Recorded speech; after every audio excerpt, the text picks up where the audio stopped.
Vamos ler a palavra de Deus. Eu quero que você leia junto comigo 2 Samuel 21, versículos 15, 16 e 17. Está ali, você pode acompanhar comigo.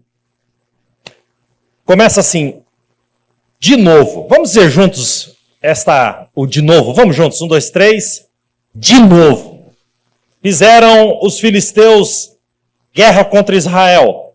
Desceu Davi com seus homens, pelejaram contra os filisteus, ficando Davi muito fadigado. Isbi-Benob descendia dos gigantes. O peso do bronze de sua lança era de 300 ciclos e estava cingido de uma armadura nova. Este intentou matar a Davi. Porém, Abissai, filho de Zeruia, socorreu, feriu o filisteu e o matou. Então os homens de Davi lhe juraram, dizendo: nunca mais sairás conosco a peleja, para que não apagues a lâmpada de Israel. Eu quero, nesta noite, compartilhar com vocês sobre um tema: quebre o ciclo. Nós vamos ler juntos, coloca o tema ali, por favor. Nós vamos ler juntos o tema: quebre o ciclo. Vamos repetir? Quebre o ciclo. Diz para quem está perto de você, está na hora de você quebrar o ciclo. Quando a gente olha para esse texto, a gente vê como o texto começa. De novo, mais uma vez, mais uma batalha. O inimigo é o mesmo. Vieram atacar de novo. Davi está cansado e de novo a batalha é travada. É interessante como existem batalhas na nossa vida que elas se repetem. Parece que existem determinadas coisas na nossa vida que parece que são vencidas e novamente aquilo volta a acontecer. Se repete a mesma coisa. Muitas vezes a gente entra em momentos que não se acabam. Acusações sem fim, calúnias, difamações, insinuações, inimigo à espreita, pressão, pressão, pressão. E, ainda que eu tenha citado algumas coisas, vou citar outras, a gente tem que lidar com a gente mesmo, com o nosso sentimento de que lá estamos nós vivendo a mesma coisa de novo. O ciclo, normalmente, não é mal por si só. Existem ciclos que fazem parte da nossa vida, dias, meses, semanas, e essas renovações, as boas renovações, né, dos bons ciclos, elas são importantes e nos ajudam. Às vezes, a gente só precisa terminar o dia, dormir, para que no dia seguinte a gente esteja melhor. Eu já conversei com muitos profissionais que compartilham comigo, às vezes profissionais de uma área muito minuciosa e que não conseguem resolver um problema no trabalho. Às vezes se dedicam horas, não conseguem resolver, e eles compartilham comigo. Aí a gente tem que largar aquilo, ir para casa, dormir, e aí no outro dia parece que aquilo vai ser resolvido. Há um renovo. E a Bíblia registra esses espaços de tempo. A Bíblia registra sábado, questão da lua e das suas estações, do jubileu, dos anos do jubileu, da restituição. Os tempos se renovam e com o renovo do tempo surgem as novas oportunidades. E Deus nos dá novas oportunidades para vivermos coisas diferentes. Agora, essas oportunidades elas precisam ser aproveitadas. Quando Paulo vai escrever, Paulo era um especialista em novas oportunidades, então ele escreve tanto aos Efésios como aos Gálatas falando sobre isso. E aos Efésios ele diz: prestem atenção na maneira de viver, em Efésios 5:15. Não vivam como ignorantes, mas como sábios. Os dias em que vivemos são maus, por isso aproveitem bem todas as oportunidades que você tem. Ele não está dizendo apenas para você aproveitar a oportunidade, mas aproveitar bem. No contexto da família da fé, Paulo escrevendo aos Gálatas, no capítulo 6, versículo 10, ele diz: portanto, enquanto temos oportunidade, façamos o bem a todos, especialmente aos da família da fé. Existem ciclos bons e felizes, mas nessa noite eu não vou falar sobre eles. Eu quero falar sobre os ciclos maus, ruins. tóxicos que se repetem, acontecem constantemente. Eu chamo de ataques, de guerras frequentes. Eu quero dar alguns exemplos desses ciclos destruidores. E como o inimigo tenta de todas as formas fazer com que a gente não saia, volte sempre e recomece o mesmo ciclo que nos destrói. Existem muitos exemplos, eu quero compartilhar algum deles. Um deles é o ciclo da imoralidade. Existem pessoas com ciclo de quedas morais. Sejam elas através da pornografia, da fornicação, do adultério, da paquera proibida. As pessoas entram numa espécie de ciclo e de tempos em tempos, essas pessoas são presas em laços de promiscuidade e caem. Vivem uma vida de culpa. E eu preciso dizer para você que uma vida de culpa é uma vida sem poder, sem autoridade. Por isso nós devemos ser livres de toda culpa. Mas para isso, esses ciclos precisam ser quebrados. Não dá para viver uma vida, queridos, inspirada, confiante, com um monte de lixo, sujeira, podridão embaixo do tapete. A gente descobre que erros, eles revisitam as pessoas através desses ciclos, como eu estou dizendo aqui. Um exemplo claro desse é dos midianitas, que era um povo que atacava Israel somente na época da colheita. Eles deixavam eles trabalhar a terra, eles plantarem, e quando chegava na época da colheita, os midianitas, todos os anos, numa espécie de ciclo, eles voltavam e atacavam. É nessa hora que o inimigo chega para repetir o ciclo, que nós temos a oportunidade de dizer não. É somente quando eu digo não para a droga que sou livre dela. É somente quando eu digo não para pornografia, para imoralidade, é que eu consigo ser livre dela. E quando o ciclo não é rompido, a impressão que se tem é que você avança, cai e volta para o final da fila. Essa é uma sensação de quem não consegue romper o ciclo. Mas existem outros ciclos. Comecei citando um, eu poderia citar aqui o ciclo da apostasia, que é o esfriamento da fé, até ao ponto de você virar de costas para Deus, completamente frio na fé. Esses ciclos de apostasias, ele começa com a influência de alguém ou de um grupo sobre a vida daquela pessoa, e essa pessoa começa a ter conversas estranhas. Eu começo a ouvir a pessoa e diz, meu Deus, de onde que esse cara está tirando isso? Até ontem ele não pensava assim. Sabe, aquele papo feio. Que papo feio é esse? Sabe, é mais ou menos Deus quando chega no jardim, e quando ele vê Adão, e Adão começa a falar, eu imagino que Deus... Que conversa estranha é essa, Adão? Com quem que você andou conversando? Quem é que mudou a tua mentalidade, tua forma de ver as coisas? Essa conversa estranha me leva a sempre me perguntar com quem eu estou conversando. A palavra conversar é uma troca. Não é um monólogo, mas é um diálogo. Ou seja, assim como eu posso influenciar, eu posso ser influenciado. Quem influencia o meu coração?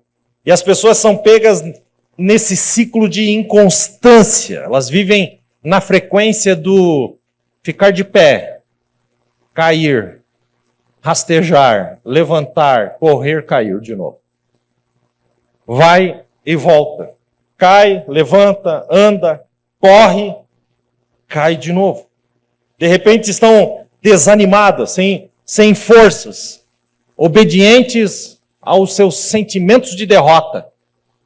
Se conformam, que é assim mesmo. A queda está logo ali. O erro vai se repetir e as coisas vão voltar a acontecer novamente. Existe uma força do mal que as fazem girar, como aqueles ratinhos de laboratório que giram dentro daquele círculo, correndo dentro daquilo, sem chegar em lugar nenhum, movidos por um desejo, por uma vontade que é um pedaço de queijo que aparece e desaparece. E que os fazem correr, correr, correr, sem sair do lugar. Quantos de nós, movidos por desejos, por coisas, por ilusões, estamos sempre voltando às mesmas coisas? Existem aqueles que têm o seu ciclo, é o ciclo da falta de confiança em si mesmo, faz com que a pessoa desista. A pessoa desiste de outras pessoas. Pessoas desistem dos relacionamentos. O sobrenome dessas pessoas é a desistência. Levanta-se, se levanta, começa, insiste e desiste. E aí começa de novo. Sempre as mesmas coisas. Tem outros que o ciclo dele é o financeiro. Estão em ciclos intermináveis de problemas financeiros. E a Bíblia fala falando do ponto de vista da finança, a Bíblia fala através do profeta Joel sobre os gafanhotos, dos 4 gafanhotos, ou de um gafanhoto em 4 fases diferentes. Mas é interessante que Joel 1,4 fala do gafanhoto cortador, o peregrino, o devastador e o devorador. É interessante ter um peregrino, que é chamado de peregrino no meio. E em algumas traduções chama esse gafanhoto de migrador. É esse que vem no ciclo, que revisita, que chegam, que roubam, e depois passa um ciclo e ele está ali de novo. Faz com que as pessoas sempre, tem gente que é assim, sempre está com a sensação de que está sendo roubada. Outras entram num ciclo, num histórico de falência, ciclo de que constrói e de repente não tem nada. Lutam, trabalham, mas as dívidas estão sempre na porta. Outros não conseguem romper o ciclo de gastar mais do que ganha. E aquilo está sempre se repetindo. Outros não conseguem romper o ciclo de trabalhar muito, mas ganhar pouco. E estão sempre correndo atrás do prejuízo. Existem ainda aqueles que o seu ciclo é o emocional. A pessoa está bem, de repente surta. Tem um surto. É quase um surto psicótico. Do nada, tem um gatilho e explode. Não suportam pressão. Com a pressão, elas derretem. Elas se descompensam. É quando a raiva visita, é quando a loucura bate na porta. Lutas se repetem, e quando as lutas se repetem, o comportamento se repete. Num ciclo. Quem está entendendo o que eu estou falando até aqui, diga amém. Deixa eu fazer uma pergunta para você, que essa palavra é uma palavra de muita reflexão. E palavras de reflexão têm o poder de transformar a vida de quem as ouve. Quais coisas que se repetem na sua vida que não deveriam se repetir? Seja sincero. Seja sincera. Quais são as coisas? E assim, você tem a resposta na ponta da língua. Você sabe que tem coisas que se repetem e que não deveriam se repetir. Sabe? Dar a volta e voltar no mesmo ponto. Repetir as mesmas coisas. É a sina de muita gente. O povo de Israel, no deserto, o ciclo deles era o ciclo da murmuração. Eles murmuravam, Deus cuidava, Deus respondia, Deus falava, Deus trabalhava, mas de repente voltava. O looping. E eles murmuravam de novo, e murmuravam de novo. E eles morreram sem quebrar o ciclo da murmuração. Morreram. Passaram uma vida sem conseguir quebrar o ciclo. E morreram murmurando. Todos morreram. Ciclo que não é quebrado, volta sempre no mesmo lugar. Foi o que aconteceu com o povo de Israel. Um povo que murmurava, que criticava, e o espírito crítico, quando morre, não deixa saudades. Não deixa saudades. Pessoas que falam mal uma das outras e vira aquele negócio. Não existe nada mais frustrante, gente, do que a gente avançar. E é interessante que eu estou pregando aqui e eu não preciso nem perguntar, você já viveu isso? Porque você já viveu isso. Não existe nada mais frustrante do que você avançar em um determinado assunto. Você crê que aquele ciclo foi quebrado. E voltar tudo de novo no começo. E aquilo desabar em cima de você. Quando eu olho para a vida de Sansão, eu vejo que o ciclo da vida de Sansão era a vingança. Ele, a princípio, começa a julgar o povo e ele começa a matar muita gente e, de repente, ele se mistura com o sentimento de vingança. Juízes 15:7 mostra como estava o coração de Sansão. Diz assim a palavra: Sansão lhes disse, já que fizeram isso, observe essa palavra, não sossegarei. Estava dentro dele. Ele diz, não sossegarei, enquanto não me vingar de vocês. A vingança é esse grito interior. E tem pessoas que querem se vingar, não sabem nem de quem. Sai para a rua e quer se vingar de qualquer pessoa. Não sabe. Há uma revolta, há uma frustração, e ele quer se vingar de tudo e de todos. Se for atendido numa loja e o atendente fazer alguma coisa que ele não gosta, ele explode com aquele atendente, porque ele está se vingando de todas as suas frustrações em cima daquele pobre coitado que o atendeu na loja. Em cima do atendente da padaria, que em vez de colocar 6 pães, colocou 7. Sendo que eu falei 6. Eu quero me vingar desse cara. Um desejo de vingança contra tudo, contra todos. Muito mais com os de perto. Sansão carregava a vingança em seu coração. E é verdade, Sansão matou seus inimigos, mas morreu junto.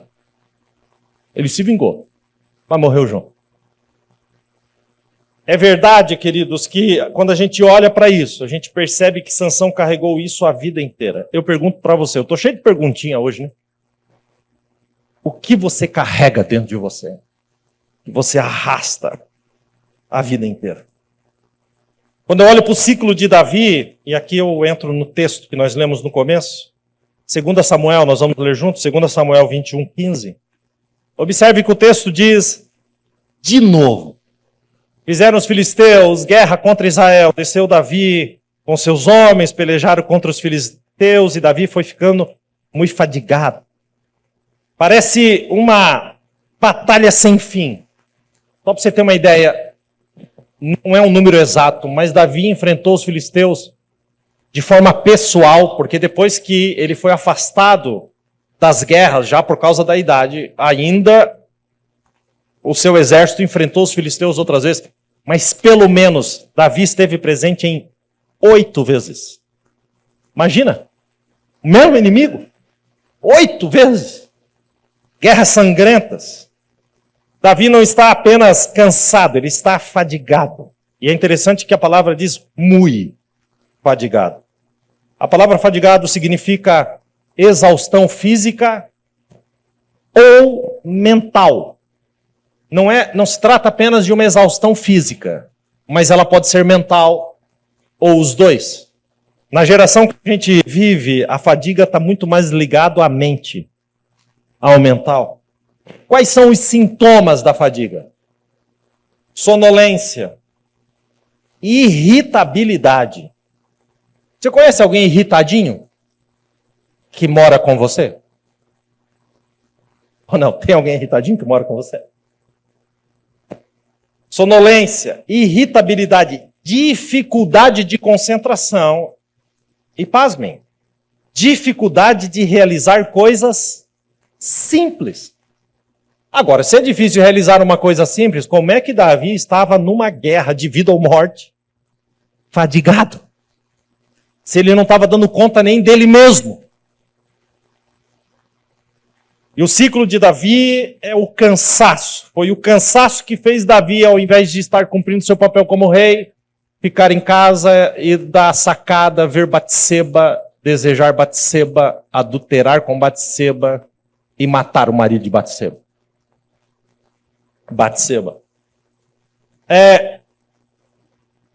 Pessoas cansadas, elas são vulneráveis. E o diabo usa a fadiga para nos parar e fazer com que a gente não quebre os ciclos. E fadigados, nós buscamos satisfação onde não existe satisfação. Os fracassos dos homens e das mulheres de Deus, na Bíblia Sagrada, sempre tiveram um ponto de partida: a fadiga. Olha o nível da fadiga de Davi, ele registra no Salmo 6, versículo de número 6. Davi diz assim: estou cansado de chorar. Todas as noites a minha cama se molha de lágrimas e o meu choro encharca o travesseiro. É interessante porque Davi traz essa figura do quarto. Dentro do quarto, Davi não era rei. Rei de quem? Davi se deitava e no apagar das luzes, o seu leito era encharcado de lágrimas. Era na hora de dormir, na quietude da noite, que vinha todas as angústias sobre Davi. Parecia que as angústias estavam esperando ele deitar para visitá-lo. E ali, ao invés de descansar, Davi chorava. Eu perguntar aqui, quem já chorou no travesseiro? Talvez você fosse alguém que levantasse a mão. Chorar no travesseiro fala desse lugar, quando você não quer que ninguém te veja. E você chora. A fadiga faz com que a pessoa se sinta ameaçada. Convivência com uma pessoa assim se torna quase que insuportável. A busca pelo prazer rápido explode no coração dessa pessoa. A negatividade torna-se a bandeira das suas decisões. A ofensa não sai da sua boca e o amor familiar esfria. Quem está entendendo isso, diga amém. Elias teve uma crise de fadiga. E ele pediu a morte. Elias não queria morrer. Até porque ele pede a morte. Por que eu digo que ele não queria morrer? Porque Jezabel estava vindo atrás dele para matá-lo. Bom, se ele de fato queria morrer, era só esperar. Ela vinha e matava, pronto. Então ele pede a morte, mas na verdade ele não quer morrer. Ao pedir a morte, ele estava admitindo que a sua esperança no futuro tinha acabado. Ele disse, para mim deu, eu não aguento mais. Ele não queria tirar a própria vida, não é disso que o texto está falando, mas de um cansaço. Ele chegou no limite dele. E é interessante que Deus vai falar com ele na caverna, mas antes do próprio Deus falar com ele na caverna, Deus manda um anjo para visitá-lo no deserto, no caminho desta caverna. E olha só como estava o coração de Elias e a receita que Deus usou para deixar Elias pronto para ouvi-lo, para ouvir Deus. A gente precisa descansar para ouvir Deus. Porque senão a gente nem consegue ouvir a voz de Deus, gente. Observe esse texto, 1 Reis 19, 4 ao 8. Começa com Elias dizendo, já chega ao Senhor. Acaba agora com minha vida. Observe, eu sou um fracasso, como foram os meus antepassados. Então Elias deitou debaixo da árvore e caiu em profundo sono. De repente um anjo, observe que não é Deus, Deus vai encontrar ele lá na caverna. Deus manda um anjo. De repente um anjo tocou nele e disse, levante-se e coma. Elias olhou em volta e viu perto da sua cabeça um pão assado nas pedras e uma jarra de água. Ele comeu, bebeu e dormiu de novo. Meu Deus! Olha a situação desse homem. O anjo do Senhor voltou, tocou nele segunda vez, dizendo, levante-se e coma, senão você não aguentará a viagem. Elias se levantou, comeu e bebeu.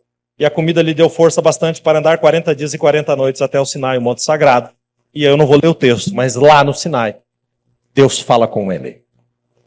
E Deus tira ele desse buraco existencial para cumprir o propósito de Deus. É interessante essa receita. Deus manda uma receita. A receita é, durma. Acorde, coma e durma mais. Até você conseguir me ouvir. Que receita? Deus manda o anjo levar pão e água, assado na brasa, para que ele comesse. Observe, você precisa alimentar o corpo e você precisa descansar a mente. Essa é a receita de Deus para Elias. Sabe, escuta o que eu vou dizer, fadigado, você é um problema. Uma pessoa fadigada, ela usa a família como para-raio. Ela arrebenta a família. Ela destrói os relacionamentos. Muito cuidado. Na guerra, os cansados, os fadigados são os primeiros a morrer. Quando a gente volta para o texto, 2 Samuel 21:16, Davi está muito cansado no 15, e o 16 começa dizendo, nós vamos ler juntos, Isbi, Benob, descendia dos gigantes.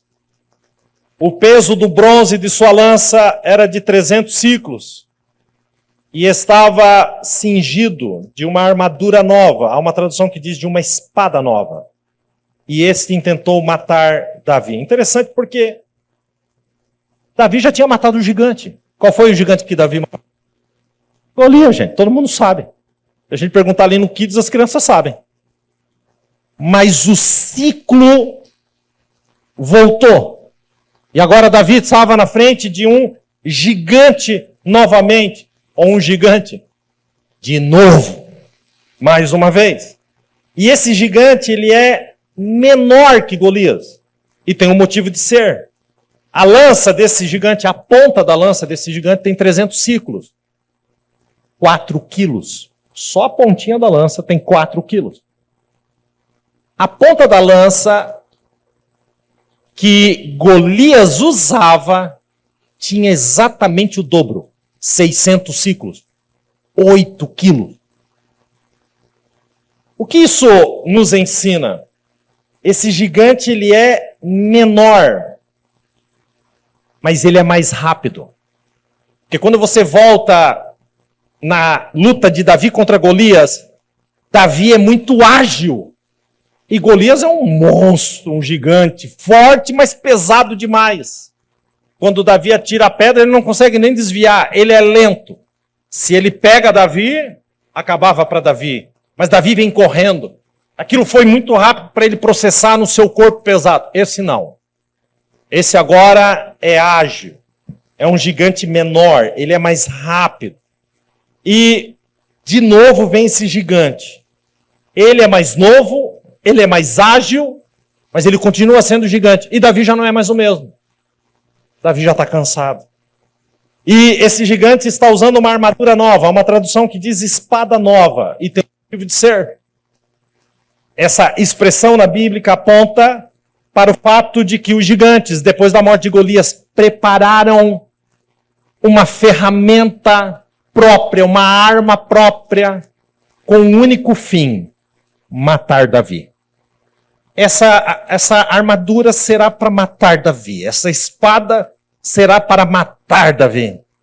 Eu acho que eles colocariam aquelas armas depois no Museu dos Filisteus, para expor que Davi havia sido morto. Um gigante novo, ágil, leve, com armas novas. O que significa, gente? Que o inimigo se reinventou para matar Davi. O que faz a gente crer que o inimigo não faz o mesmo conosco? Ele estudou Davi e agora vem com uma nova estratégia. Todo esporte hoje passa pela estratégia, pela preparação física e estratégia.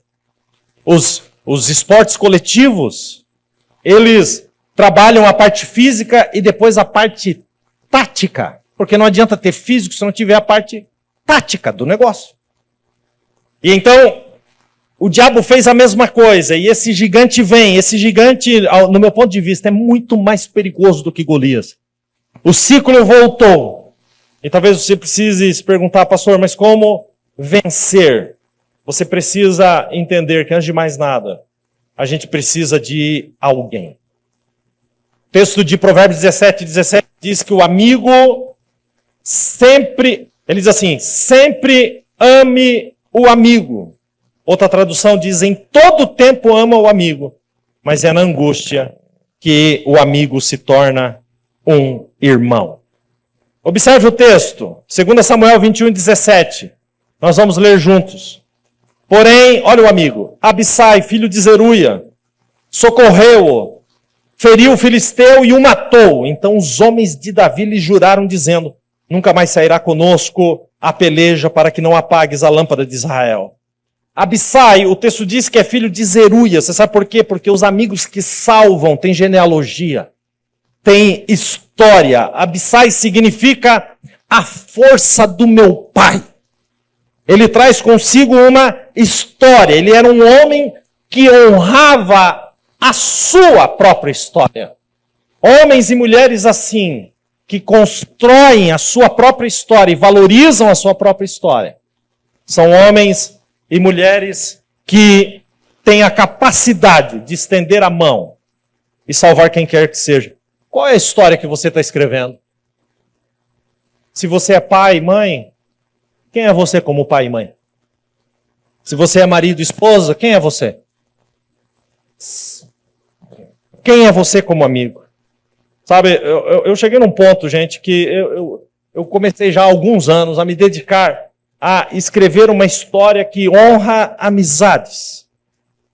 Eu tenho amigos de longa data. Só que na igreja, a equipe pastoral aqui, a gente está junto quase 20 anos. Amigos de longa data. Eu me reporto à mesma mulher há 25 anos, desde que eu assumi meu compromisso diante dela e de Deus no dia do nosso casamento. Eu aprendi que o mais importante não é onde eu nasci. Graças a Deus que eu aprendi isso, porque eu acho Londrina bem melhor que Joinville. Mas eu aprendi que o mais importante sobre mim não é onde eu nasci, mas quem anda comigo e com quem eu ando. Quem faz parte da minha história. Porque a gente precisa honrar a nossa história. Sabe, a vida de uma alma órfã é viver num ciclo de rompimento. Porque em algum momento essa pessoa foi ferida na sua confiança e depois de um abandono em algum momento da sua vida, a pessoa se torna uma especialista em romper relacionamento. E é muito fácil quebrar. Qual é mais fácil, gente? Eu fazer um vaso aqui em cima dessa mesa na frente de vocês? Ou eu só empurrar esse vaso e quebrá-lo? Qual é mais fácil? Quebrar é mais fácil do que construir. E então tem pessoas que tentam construir coisas, mas quebram com muita facilidade. Quebram amizades, quebram casamentos, quebram filhos, quebram família. Não existe tolerância nas crises. Tudo que começa, parece que já começa com a sensação de que a qualquer momento vai terminar. Não consegue olhar a longa distância, sempre se sente rejeitada, sempre quer vingar-se de alguém. Abissai, ele era chefe de 30 guerreiros, ele construiu uma história. Toda a história sabia que estava continuando, ele sabia que estava continuando a história dos que vieram antes dele. Qual que é a diferença entre uma linha, apenas um ponto de vista? Não dá para esgotar esse assunto, mas qual a diferença do progressista para o conservador? O progressista, ele quer zerar e começar daqui para frente. E o conservador, ele quer construir em cima daquilo que já foi construído através daqueles que vieram antes dele. Essa é a diferença. Sempre olha para essa história. Ele é a força do Pai. Ele honra os que vieram antes dele. Ele sabe que,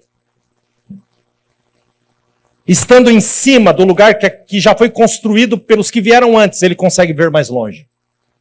Então ele respeita e ele honra isso. Qual é a sua história? Você tem pessoas que estão lutando por você? Você tem relacionamentos fortes? O inimigo está pronto para destruir, bloquear o novo na vida de Davi e jogá-lo sempre ao atraso do velho. Nessa noite eu quero dar apenas 2 conselhos para você. Quem está comigo aqui, diga amém. 2 conselhos.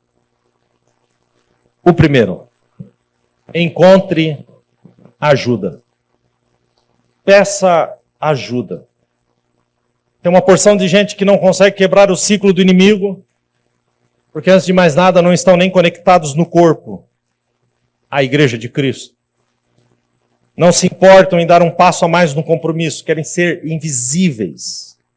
É interessante que esse povo chama Deus de Pai, mas vivem como órfão. Esse povo diz que fazem parte da família de Deus, mas não tem irmãos. Estranho. A variação da expressão uns aos outros no Velho Testamento, uns aos outros ajudou, uns aos outros exortou, uns aos outros suportou. A variação desta palavra uns aos outros, dessa frase uns aos outros, aparece só no Novo Testamento 52 vezes. É impressionante como as pessoas brigam com os homens e se afastam de Deus. Arruma uma confusão. Ah, não quero mais saber não. E aí se afasta de Deus. É impressionante. Se revoltam e a culpa sempre cai sobre quem muitas vezes mais o ajudou. As pessoas não conseguem quebrar o ciclo, porque não conseguem pedir ajuda. E por que não conseguem pedir ajuda? Porque estão mergulhadas na ilusão da aparência. Onde os movimentos são feitos de acordo com a seguinte máxima: o que os outros vão pensar? Se eu pedir ajuda, o que os outros vão pensar do meu casamento? Se eu pedir ajuda, o que os outros vão pensar de mim e das minhas falhas, dos meus erros? Se eu pedir ajuda, o que os outros vão pensar dos meus filhos? Se eu pedir ajuda, o que os outros vão pensar da minha família? Então cria-se uma capa de aparência.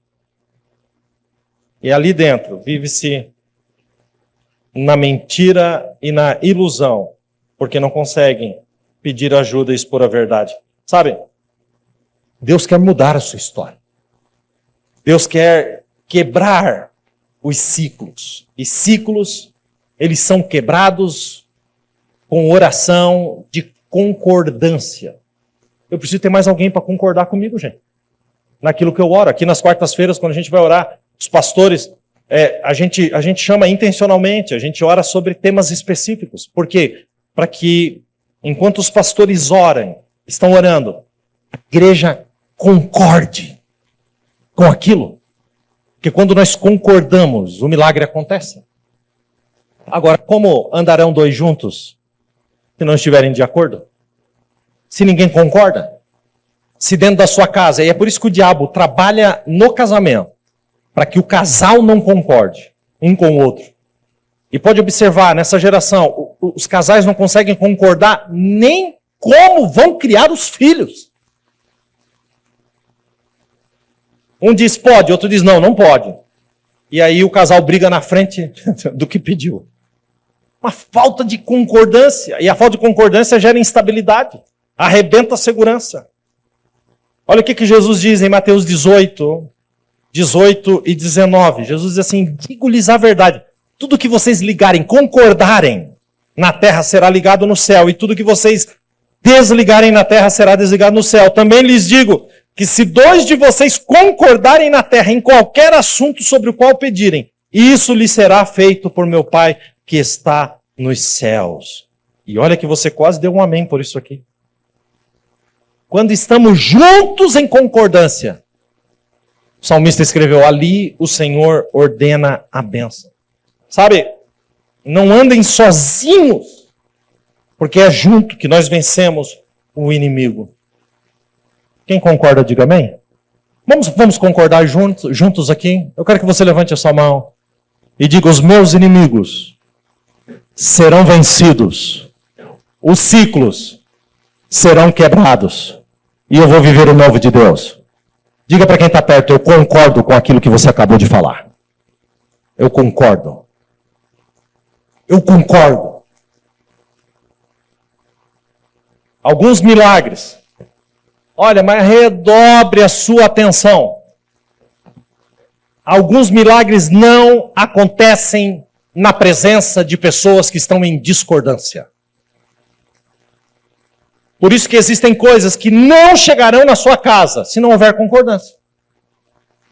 Certa feita, Jesus foi realizar um milagre. Um milagrinho. Ressuscitar uma menina que estava morta. Jesus foi lá. Na casa de Jairo ele entra, e quando ele entra, coloca o texto para mim em Marcos 5:39. O povo está chorando e lamentando porque a menina está morta, e Jesus começa assim: por que todo esse alvoroço e lamento? A criança não está morta, mas ela dorme. Ao invés daquele povo concordar, que eles fizeram? Mas todos começaram a rir de Jesus. Aí olha o que Jesus faz, gente. Ele, porém, ordenou que eles... sai fora. Só vai ficar aqui quem concorda. Então ele pegou o pai e a mãe. Coração de um pai e de uma mãe. Desesperados porque a filha estava morta. Jesus disse, vocês ficam. Jesus pegou os discípulos e disse, vocês também ficam. Por quê? Porque os discípulos iriam concordar. Gente, antes de Jesus chegar na casa de Jairo, as 24 horas que antecedem essa cena, antes de chegar na casa de Jairo, Jesus curou uma mulher que tinha um fluxo de sangue. Marcos capítulo 5, nos primeiros versículos.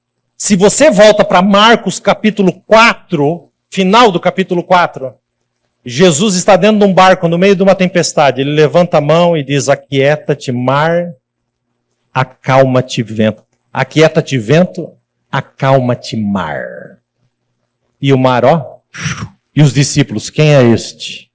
Que até o vento e o mar lhe obedecem. Então os discípulos, eles estão vindo assim, ó, eles estão vindo acelerado. Jesus acalmou o mar, Jesus curou a mulher do fluxo de sangue. Quando ele chega ali, Jesus, essa menina vai, ela está dormindo, ela vai levantar agora. Os discípulos, olha, a menina branca, morta, gelada na cama. Os discípulos falam, eu concordo, baseado no que eu vi. Quem é o Jesus que você segue? E então Jesus tomou-a pela mão, ele disse, Talita cumi, que significa menina, eu lhe ordeno, levanta-se. Levante-se. Imediatamente a menina que tinha 12 anos de idade levantou-se e começou a andar. E isso os deixou atônitos. Peraí, eles não estavam concordando? Estavam. Eles estavam concordando que Deus era capaz de fazer. E quando Deus fez, eles ficaram maravilhados. Eu posso fazer uma pergunta para você? Eu disse que eu estou cheio de perguntinha. Se Jesus quer realizar um milagre aqui nessa noite. Existem ciclos que vão ser quebrados aqui em nome de Jesus. Amém? Jesus entra nesse lugar, ele manda você ficar ou sair? Responda. Fica só quem concorda, quem crê, quem acredita. Quem não acredita, sai. Você estaria na turma que Jesus ia mandar sair? Ou você estaria na turma que Jesus ia mandar ficar? Isso é muito sério, gente. Cremos ou não cremos? Hoje é o dia de quebrar ciclos. Quantos querem romper os ciclos aqui? Diga amém. Não ande com gente que ri da sua fé. Ande e caminhe com pessoas que se unam junto contigo para alcançar um propósito que está indo para o céu junto com você. Esse foi o primeiro conselho. Procure alguém. Segundo conselho. Alinhe o seu coração. Se a guerra é constante, teu coração precisa estar alinhado. Derrota é aquele que se acostuma com o desalinhamento. É assim mesmo. Não adianta. É assim mesmo. Meu filho, isso aí para mim é uma mentalidade de derrota. Uma vida fora de rota, desalinhada. Ela precisa ser realinhada. Uma flecha não vai alcançar o alvo se ela estiver desalinhada. E muito cuidado, porque 90% da sua guerra foi por causa das suas escolhas que não estavam alinhadas com Deus. É interessante como Deus dá sinais para a gente e a gente paga para ver. É impressionante como a gente pega o desejo do nosso coração e diz, essa é a vontade de Deus. Não, meu filho. A vontade de Deus é a vontade de Deus, a sua é a sua. E a gente tem que se submeter a dele. Quando você está alinhado, tudo começa a trabalhar a seu favor. Olha como fica o versículo de Romanos 8 e 28, que nós vamos ler juntos. Sabemos que Deus age em todas as coisas para o bem daqueles que o amam, dos que foram chamados de acordo com o seu. Quando ele diz ali com o seu propósito, está falando de Deus, com o propósito de Deus, não alinhado com os teus pensamentos. Sabe, hoje há uma nova oportunidade. Um novo ciclo se abre para você. Isso precisa ser rompido. Sabe, tem casais que só falta ter aquela placa de acidente de trabalho dentro de casa. Vocês conhecem aquela placa de acidente de trabalho? Lá em Joinville, os caras fazem outdoor na frente das empresas. Estamos trabalhando há 45 dias sem acidente de trabalho. O nosso recorde é 360 dias. Os caras põem nas portas das empresas. E eu achava o máximo, tem uma empresa em Joinville chamada Caesar. E a empresa tinha tipo 3.000 dias sem acidente de trabalho. Uma coisa impressionante. E agora tem casal que parece que tem essa placa dentro de casa. Estamos há 12 horas sem brigar. Nosso recorde é 3 dias. Por quê? Volta. Volta. Volta. Não rompe. Não quebra. Mas Deus quer fazer uma coisa nova. Você concorda com isso? Quem concorda, diga amém. Em todas as áreas da sua vida. Olha o que o próprio Deus diz em Isaías 43:19. Pois agora vou fazer uma coisa nova, que logo vai acontecer, e de repente vocês a verão. Prepararei um caminho no deserto. Se submeta ao propósito. Resista ao diabo. Sabe, rompa os ciclos. Diga para alguém, eu estou de acordo com a sua vitória. Quem aqui está perto da família aí, levante a mão. Dê a mão para essa pessoa e diga, eu concordo com a sua vitória, porque a sua vitória é a minha vitória. É quando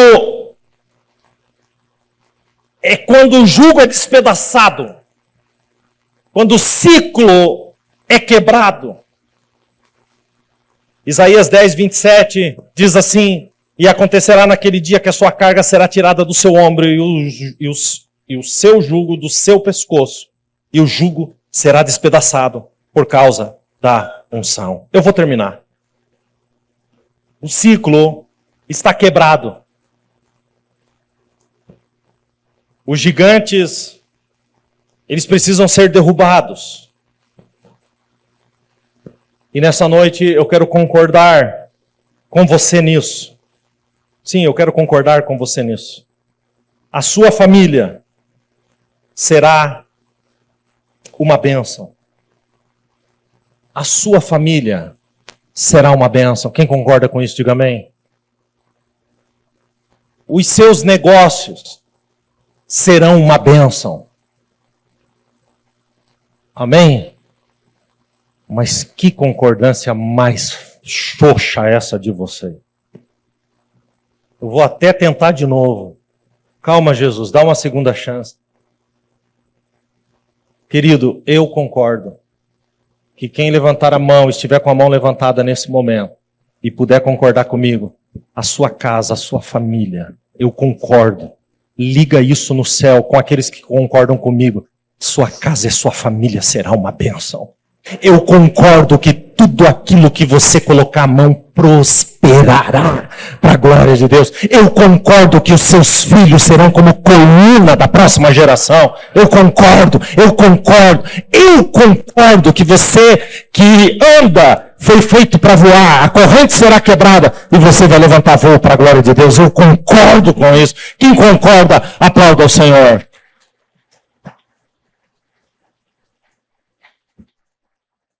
Um novo tempo, uma nova estação, um novo destino. Chega, gente. Chega. Às vezes, quando eu sou, já aconteceu muitas vezes de ter ciclos na minha vida. E de repente eu me sentir diante de uma situação sempre do mesmo jeito. Parecia que se alguém fizesse aquilo para mim, eu me sentia do mesmo jeito. Teve um dia que eu parei na frente do espelho e olhei para mim, eu falei para mim mesmo. Eu disse, chega. Chega com isso, para, acabou. Quebra o ciclo. Chega.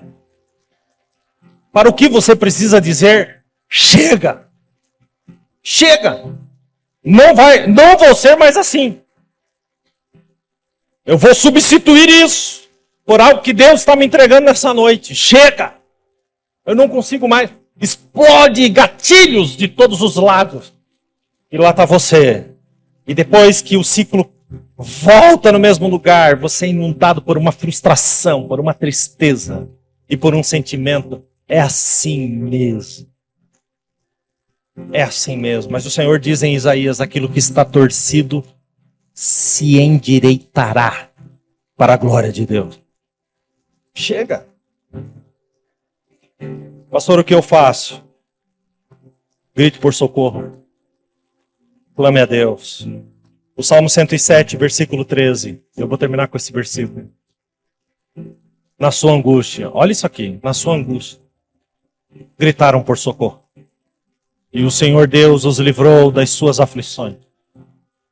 Ele os tirou da escuridão, das trevas. Escute isso agora. E quebrou em pedaços as correntes que os prendiam. Você só vai até certa distância e a corrente segura. E eu acho lindo porque ele não cortou a corrente, ele quebrou em pedaços. Ele disse, esta corrente nunca mais será corrente. Nunca mais poderá ser usada como corrente. Eu vou despedaçar essa corrente. Você está livre. Vai para a nova fase. Vai para o novo ciclo. Sai da escuridão. Sai das trevas. Deus os livrou. Qual é o ciclo que você precisa quebrar? Qual é o ciclo que você precisa dizer chega? O que precisa ser quebrado, que se repete constantemente. Que você vem na igreja e você diz, eu quero mudar, mas antes que a semana seguinte acabe, lá está você de novo nas mesmas coisas. Qual o ciclo que o seu casamento precisa quebrar? O ciclo destrutivo, que vai e volta. Vai e volta. Vai e volta. Qual é o ciclo na sua paternidade, na sua maternidade, que você precisa quebrar? Qual é o ciclo no seu trabalho? Que você precisa dizer, para mim chega, isso aqui não vai mais ser assim. Eu tenho que mudar isso. Sabe, o Senhor quer despedaçar a corrente. Se o seu ciclo está entre os exemplos que eu citei, eles precisam ser quebrados. Se o seu ciclo é da imoralidade, ele precisa ser quebrado. Se o seu ciclo é do vício, ele precisa ser quebrado. Se o seu ciclo é da apostasia, da falta de confiança emocional, vingança, cansaço. Os ciclos que eu citei aqui para trazer como pano de fundo. Que o de novo na sua vida venha de Deus e não do diabo. Lá está o diabo, de novo, chega. Agora o de novo é Deus. Deus vai fazer coisas novas. O novo virá dele, não do inimigo. O que é que te prende? Quais são as correntes que te prendem? Gostaria muito que você ficasse em pé. Essa palavra é uma palavra muito, muito, muito séria. Aliás, toda a pregação da palavra é séria. Mas a grande verdade, gente, é que até a igreja pode virar um ciclo. Um ciclo que não produz nada em você. Que não gera mudança. Você vem e vem. Mas esse ciclo, onde não existe vida, ele também precisa ser quebrado. Para que você receba a vida do Senhor.